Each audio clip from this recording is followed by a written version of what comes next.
Good evening everyone. My name is Anu Chaudhary and welcome back to my channel PCS वाला।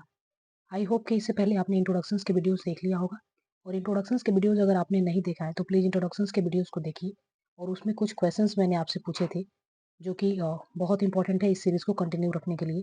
जिसमें कि सबसे पहला जो है, आप चैनल को सब्सक्राइब कीजिए। अदरवाइज सब्सक्राइब नहीं भी करना है फिर भी आप कम से कम क्वेश्चंस जो भी मैं डिस्कस कर रही हूँ उस क्वेश्चंस के फुल वीडियोस को वॉच कीजिए, ताकि मेरी भी जो इसमें मेहनत लग रही है उसको आप देख पाएँ। और कुछ आपको ऐसा चीज़ें लगे कि हाँ, इसमें कुछ कमी है तो आप सजेस्ट कर सकते हैं मुझे, कमेंट कर सकते हैं, ताकि हम उस चीज़ों को फिर बाद में इम्प्रूव कर सकें। ठीक है? तो सबसे पहला जो चीज़ें हैं, चैनल को प्लीज़ सब्सक्राइब कीजिए और वीडियो को फुल वॉच कीजिए।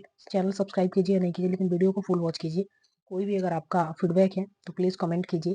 ठीक है? वीडियो से रिलेटेड अगर आपको ऐसा चीज़ें लग रहा है कि एक हैंड रिटन में क्वेश्चंस को डिस्कस करती हूँ मैं और दूसरा चीज़ है कि टाइपिंग फॉर्म में करती हूँ। तो आप मुझे सजेस्ट कर सकते हैं कि दोनों में कौन-सा बेहतर रहेगा, या दोनों को मिक्स करके ही कंटिन्यू करना ज़रूरी है। ठीक है?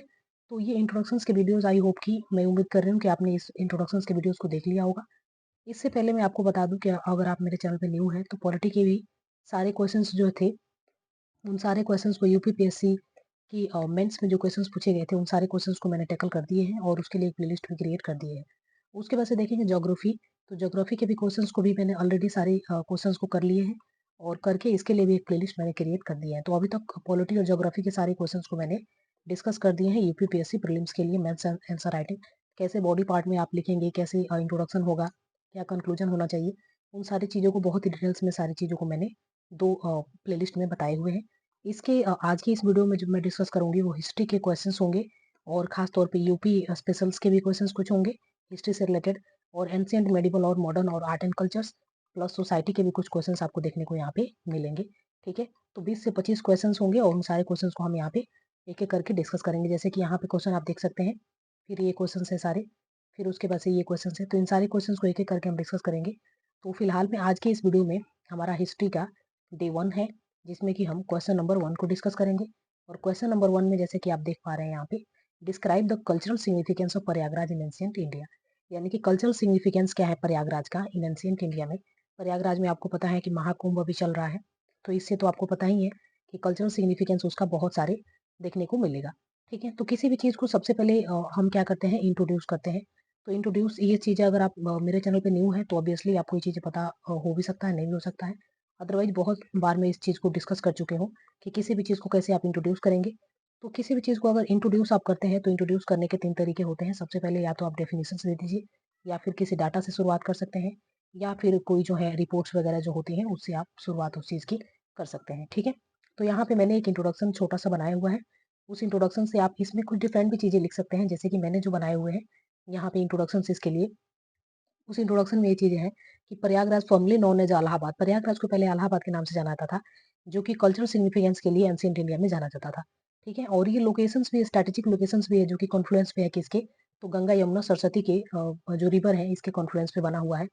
और ये यही इसके कारण है कि यहाँ पे बहुत सारे लोग अट्रैक्ट होते हैं, पिलग्रिमेज इमेज यहाँ पे बनती है और बहुत फिलॉसफर आते हैं जो कि across the Indian subcontinent, Indian subcontinent से बहुत सारे लोग यहाँ पे हमेशा के लिए जो है आते हैं। और क्योंकि इसके स्ट्रेटेजिक लोकेशंस ऐसे हैं कि गंगा, यमुना, सरस्वती के कॉन्फ्लुएंस पे ये बना हुआ है। तो ये एक नॉर्मल सा जनरल सा इंट्रोडक्शंस हो गया। और बॉडी में हम क्या-क्या चीज़ें लिख सकते हैं, तो बॉडी में दूसरा पार्ट्स क्वेश्चन का जो है, पहला तो हमने उसको इंट्रोड्यूस कर दिया, दूसरा चीज़ है कि कल्चरल सिग्निफिकेंस हमें बताना है प्रयागराज का, तो डायरेक्टली हम जंप कर जाएँगे किसके ऊपर, तो प्रयागराज के कल्चरल सिग्निफिकेंस के ऊपर हम जंप करेंगे। तो यहाँ पे जैसे मैंने लिख दिए हैं कि cultural significance of Prayagraj in ancient India. तो एंशिएंट इंडिया में प्रयागराज का कल्चरल सिग्निफिकेंस क्या था, तो उसके लिए हम यहाँ पे सारी चीज़ों को, कुछ चीज़ों को मैंने टाइपिंग किया हुआ है, कुछ चीज़ों को मैं यहाँ पे लिख के आपको एक-एक चीज़ों को बताऊँगी। ठीक है? तो यहाँ पे आप देख सकते हैं कि कल्चरल सिग्निफिकेंस क्या है, तो कल्चरल सिग्निफिकेंस को दर्शाने से पहले कुछ चीज़ें आप यहाँ पे लिख सकते हैं कि प्रयागराज जो है cultural significance in India can be understood through the following aspects. तो कौन-कौन से एस्पेक्ट्स हो सकते हैं? पहला एस्पेक्ट्स की अगर बात करें तो यहाँ पे स्पिरिचुअल हब है। दूसरा एस्पेक्ट की अगर बात करें तो रिचुअल और सैक्रिफाइसेस यहाँ पे देखने को मिलते हैं। तीसरा चीज़ें बात करें तो लर्निंग और एजुकेशंस के भी दृष्टिकोण से बहुत सारी यहाँ पे चीज़ें देखने को मिलती है। और चौथा चीज़ जो देखें यहाँ पे आर्ट एंड आर्किटेक्चर्स यहाँ पे देखने को मिलते हैं। अब हम इसको जो है डिटेल्स में देखते हैं एक-एक चीज़ों को करके, कि यहाँ पे इसके इम्पोर्टेंस में क्या-क्या चीज़ें हम लिख सकते हैं। और स्पिरिचुअल हब कह रहे हैं तो स्पिरिचुअल हब का मतलब यहाँ पे क्या-क्या है, ठीक है? तो आइए अब इसको एक-एक करके चीज़ों को देखते हैं, ठीक है? तो स्पिरिचुअल हब कहने का मतलब क्या है यहाँ पे? तो स्पिरिचुअल हब कहने का मतलब है कि देखेंगे यहाँ पे जो यहाँ पे सिटी है, ठीक है?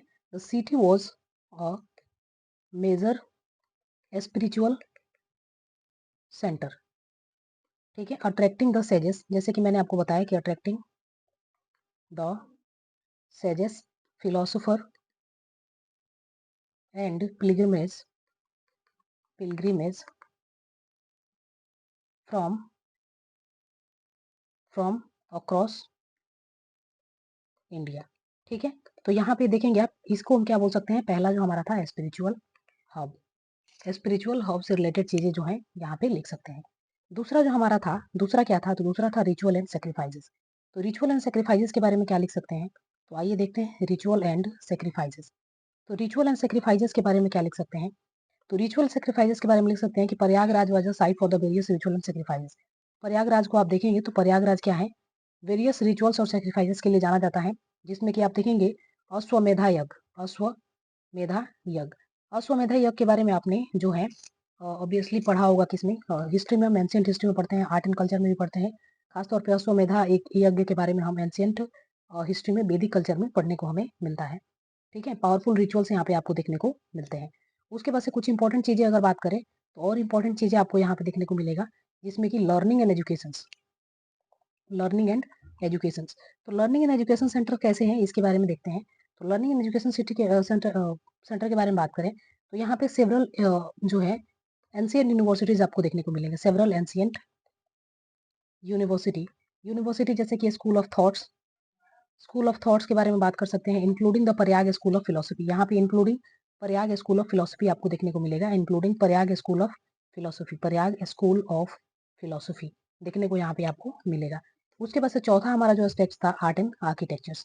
तो आर्ट एंड आर्किटेक्चर के बारे में अगर बात करें, तो प्रयागराज में जो known as the stunning architectures, यहाँ पे स्टर्निंग आर्किटेक्चर आपको देखने को मिलता है, stunning architectures including the famous Prayag fort. यहाँ पे प्रयाग फोर्ट के बारे में भी आप जान सकते हैं, प्रयाग फोर्ट। तो प्रयाग फोर्ट से रिलेटेड ये सारी चीज़ें। तो यहाँ पे हमने क्या-क्या चीज़ें देखा? सबसे पहले हमने एक इंट्रोडक्शंस दिया, और इंट्रोडक्शंस के बाद में हमने सिग्निफिकेंस दिखाया किसका? प्रयागराज का एंशिएंट इंडिया में। उसके एस्पेक्ट्स को हमने देखा, एस्पेक्ट्स में स्पिरिचुअल हब, दूसरा रिचुअल एंड सैक्रिफाइसेस, तीसरा लर्निंग एंड एजुकेशंस, और चौथा था आर्ट एंड आर्किटेक्चर्स। तो ये सारी चीज़ों को मैंने यहाँ पे डिटेल्स में लिख दिए, ठीक है? और ये हमारा है, थैंक यू फॉर वॉचिंग। ये हमारा जो है क्वेश्चंस का एंडिंग था। नेक्स्ट वीडियो में हम नेक्स्ट क्वेश्चंस को डिस्कस करेंगे, और हमारा डे 2 होगा, जिसमें कि हम क्वेश्चन नंबर 2 को डिस्कस करेंगे। क्वेश्चन नंबर 2 हमारा क्या है? तो यहाँ पे देख सकते हैं, who was in the Jacobins, और what were the rules of the French revolution. इनका रूल क्या था फ्रेंच रेवोल्यूशन में? तो ये हम नेक्स्ट डे में बात करेंगे, डे 2 में हम इसको देखेंगे। I hope you get some information from this video. If you getting some information from this video, please subscribe the channel. Thank you.